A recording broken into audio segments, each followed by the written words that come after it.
Hello, what up guys? How you doing? It's Lusty here. Welcome today to a new episode of the FIFA 20 Ultimate Team Road to Glory. This is episode number 7 and today we are going to be changing things up quite a lot. There is going to be a lot of progress made in today's episode. I'm sure you can see by the title, we're also going to pack our very first walkout. So that's quite exciting. Now if you do enjoy, hit me with a thumbs up button and subscribe to the channel if you're new around here. The hype train is still fully on the tracks and I know you guys can do it. And once again, I know I've been saying it tons lately, but thank you for all of your support. This series is really going down well and I cannot wait to just keep offering it out to you guys every single day. So what you're seeing here is a couple of players get listed up on the market. So we're going to get rid of our... Well, actually, it's just one player for now. Brené, I'm not sure how you pronounce his name. My Dutch left back. I actually realised I could slightly upgrade him and get Haps, who plays in the Eredivisie. We'd get the strong links to both Van der Beek and also to Quincy Promes. So I decided to buy him, and then a cheap one popped up. So I thought, you know, I'll flip it for a couple of 100 coins profit.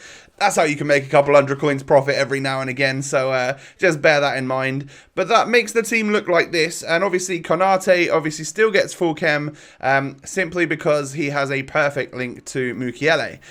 So then I had 53k at my disposal, and I decided to make a big purchase that I think hopefully will rise in price over time. That is Thomas Delaney that I picked up for 40,000 coins. His in-form item.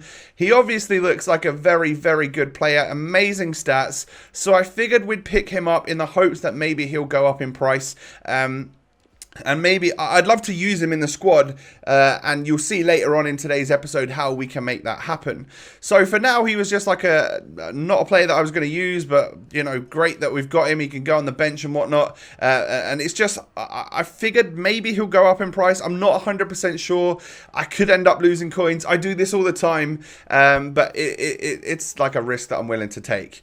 And then finally, I'll put Ruffier in goal for you guys. I know it's been annoying a lot of you.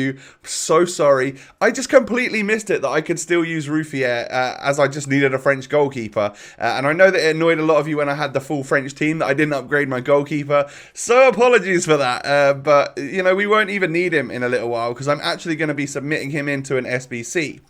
So that's the next thing to do in today's episode. We're going to move on to the... we did the Hybrid Nations SBC in a previous video, like yesterday or whatever. And now we're going to be taking on the Hybrid Leagues. So what that's going to require for this very first one, once again, I am going to do the most expensive squad first. Because I had a shortage of coins. I literally had just about enough coins to do the biggest SBC that's going to offer out that 50,000 coin pack.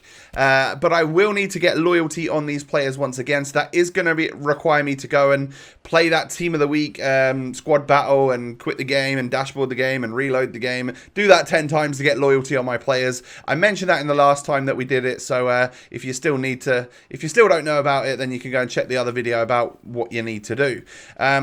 So the hybrid, it turns out that when you're doing the Hybrid Nations ones, you basically need to use players all from the same league. And when you're doing the Hybrid Leagues ones, you basically need to use players from the same nation. Because what the requirements often tell you to do for like Hybrid Leagues, you need to get multiple leagues into the requirements. And to do that, to get chemistry, you need players from all over the world, but they're all from one country. They're all from the same nation. So this is exactly how you do it, by the way. Go into a game against the team of the week, kick off, pause it, dashboard, start the game again, and do that 10 times. It takes about 20 minutes, and then you're going to have loyalty on your players. As you can see here, we're able to do that, and you can see just how much I paid for each and every single one of my players to make this SBC happen. I think it was around 13 or 14,000 coins total.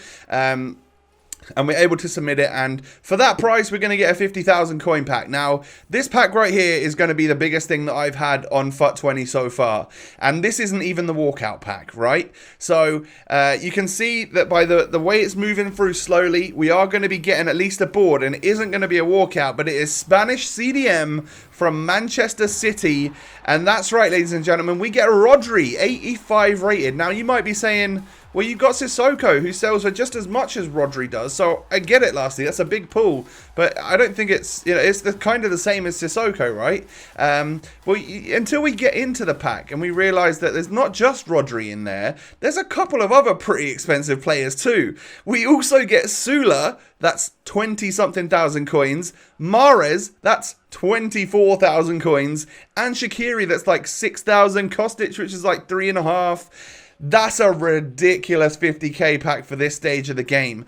That really does. It just goes to show you that these SBCs are so worth it. If you take anything from the past few episodes, it is get to do the advanced SBCs as soon as you can, because they genuinely do seem to be always worth it. I'm down to 38 coins right now, but I'm going to sell these guys on, and an SBC that cost me 14k is going to net me like 80 or something crazy. I don't know, but Mahrez sells straight away, and it takes a little bit longer for the other guys to sell, and I stick most of the other players just in my club actually, because they'll be useful later on for other stuff. But yeah, what a ridiculous pack. It's not one of those packs which is just absolutely huge and it breaks the road to glory. It's not an Mbappe or a Neymar, but it is a really good one, and it does go to show you, like, I'm not a betting man, but I would almost pretty much say that if you guys do this SBC, you'll also come away with a couple of those players that are worth a decent amount of money, and you will significantly increase your overall wealth on this game. I would say so. I guess it's not guaranteed, but it is kind of like these SBCs really are good. So with that, I had that coin injection simply because of selling those players. I was able to complete the other 3 SBCs without opening the packs in between each time, because I do like to do them. I like to get the whole group done and then open all of the packs in one binge at the end, if possible, but you can't always do that. But luckily for the final 3 SBCs here, we were able to do that. I think the final one is called the whole 9 yards that we're doing here, and that basically requires you to use a squad of all the same nation, and then like just 9 leagues. It's not the easiest thing. You will need a bit of loyalty. Luckily, I was able to do this SBC. I had 3 players that had loyalty, and that was enough. I had to put Ruffier in there and then a lower rated right back to what I wanted to use, so it maybe cost me a little bit more than it could have done if I'd have gone out and done the loyalty glitch every single time. But I decided that I would just stick Ruffier in there, get it done. It meant that I didn't have to waste another 20 minutes doing the loyalty bug. And we could complete it. We can complete Hybrid Leagues SBC. Now, the first pack from the rewards, we don't get awards, we don't get anything, we just get a rare player. It's 80 rated Bellhander. They can't all be winners, but that was the worst pack out of the lot of them, right? So from that, we're still going to get like Kolasinac and Chilwell. They're Premier League left backs. You know that they're going to sell for a couple thousand or over a K at least, so that's not bad. But this pack's moving in slow. And did you see that? This is going to be the walkout. We are going to get a centre-back from Inter Milan that is going to be Skriniar. So that is literally our very first walkout on the road to glory. Unfortunately, it's just not the best one. However, we've also had another ridiculous pack earlier on, which has netted us a lot more than what this one will. So it has overall been a massive W to do this SBC. No doubt about it in my mind. I reckon I spent 20 to 30k on the players in total. It's gonna net me 100k or something. It's just so worth it. And then the next pack right here is moving a little bit too quick, which means we're not going to get boards. We are just going to get a rare gold, and that is going to be Arsenal 81 rated Xhaka. I thought that might be quite good. Turns out he's about 1,000 coins or just under, so not really worth selling right now. You know there'll be a point in time where Arsenal will pop up in a marquee matchups and their players will shoot up in price. So not worth selling, in my opinion, right now. I'll keep that in my club. And then rare mega pack. This is the final one. Can we get at least a boards from here? It is moving slow enough that it does show us that we're going to get a board pull. We are going to get Spanish centre mid from Vissel Kobe, which is gonna be Iniesta, and unfortunately he's only 83 rated this year, so not an amazing player in total to get from a 55k pack. But there is absolutely zero complaints coming out of my mouth right now, because of course we have had genuinely great pack luck. just do it as early as you can. Honestly, trust me, just do that SBC early, because whilst the player price is like in a month's time, Rodri isn't going to be like 33,000 coins. At least I don't think so anyway. And you can see just how the rewards that have been reaped. We sold Sula, Rodri, Mara, Shaqiri, Kostic, Kolasinac, and also Theo Walcott, and then there's still a Skriniar to sell, and we're up to 83,000 coins right now. So we're going to make some improvements on the team.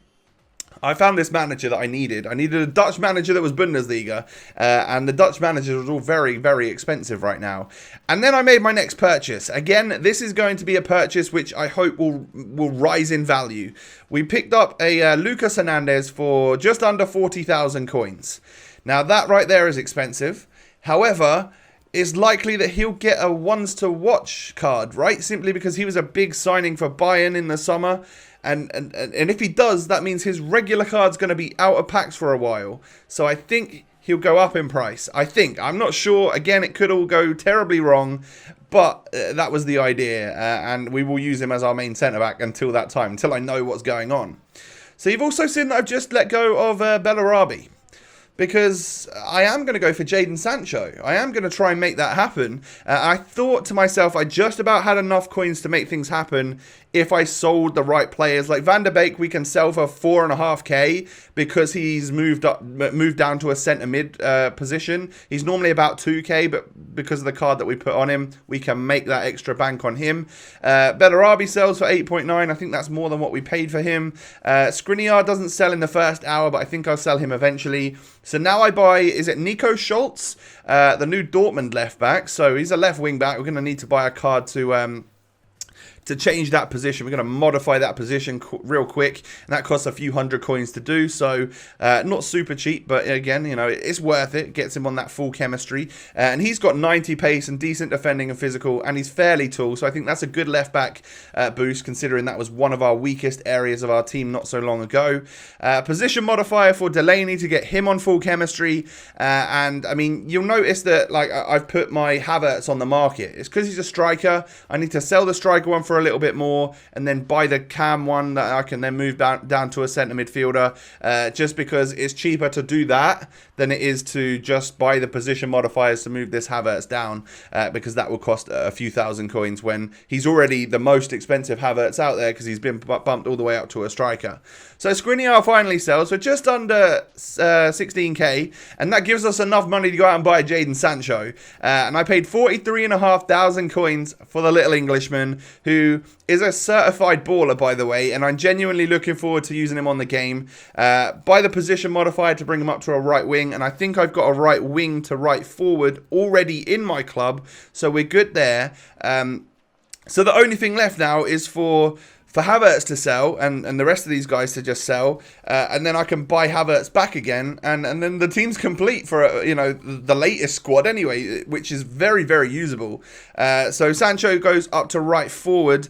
The only thing you'll notice is that, yes, Quincy Promes is on 8 chemistry. I have sacrificed his chem for the betterment of the overall squad.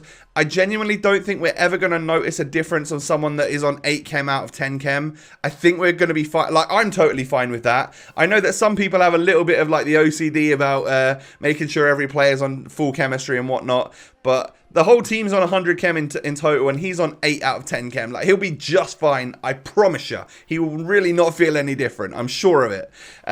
So, Havertz sold. We managed to buy one cheaper, so that was definitely worth it. Paid 3k for a cam to centre mid card, but we would have had to do that anyway if we were bringing him down from striker. So overall, again, that's a bit of a win that we've been able to. We basically flipped that Havertz when we bought him for 10k to sell him for 34.5. That's very, very good.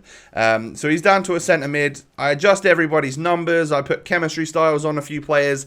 I'm not blessed with loads of chem styles in the club right now, so I put some on the ones that I've got. I'd love to get like a Sentinel or Anchors or something for the centre backs, but I'm assuming they probably probably cost a lot right now. And I'm pretty strapped for cash again. I'm down to like 6,000 coins. So this is how the team's going to play. You can see how I'm going to line it up. Marlon will be the striker. Quincy Promes out wide. Jadon Sancho is going to be moving out wide, and then Havertz into the centre. It's just still quite difficult to navigate through that menu. I hope that was going to be changed for this year, but it's still fairly difficult to get to the positions you want, which frustrates me a little bit. I'm not going to lie. Maybe we can see some changes to that in the coming months, hopefully anyway. So this is the new squad, and it's also going to be the end of the episode, ladies and gentlemen. The new squad's looking tasty. It's looking very, very good. We've got a lot of good players in there that are worth a lot of coins. I think this squad is worth about 230,000 coins at the time of me recording this. I will, of course, have to be very, very careful. I need to make sure that these players don't just crash in price and then we're back to square one. If they do start doing that, I will start offloading them and keeping my coins and then buying players back when they are nice and cheap. But I don't know. I just don't know what's going to happen. I feel like we're in uncharted territory. Normally, the early access part of the game, players are kind of cheap and then they rise when the rest of the game comes out because there's so many people that demand these players. However, I feel like a lot of the people on EA Access this year have sunk so many FIFA points into it that everything just seems expensive. And I feel like the demand has got the opportunity to still be super high when everyone gets the game, like today or whenever it is you get the game. And if that happens, players could go up in price, or the supply might be too much and then they just come crashing down. It is all about the FIFA economics, and I'm not sure which way it's going to go. We just need to see what happens over the next couple of days, and I will be very cautious of what's going on, and I will sell accordingly or whatever, as you know, when stuff happens. But guys, that's going to wrap up today's episode. Do me a massive favor, hit that thumbs up button. I know you guys can get at least 5,000 likes on this episode. I've seen you do it before. I know you can do it again. Subscribe to the channel if you're new around here. Welcome to all of you new people out there that have subscribed recently. I greatly appreciate you checking out the channel. Got loads more content coming your way, so don't even worry about that. My social medias are down below in the description. They're popping up on screen as well right now. My Twitter, my Instagram. Come follow me over there. And most importantly, I hope you all have a very, very nice day. Have a lovely day. I'll catch you tomorrow with another episode. Peace.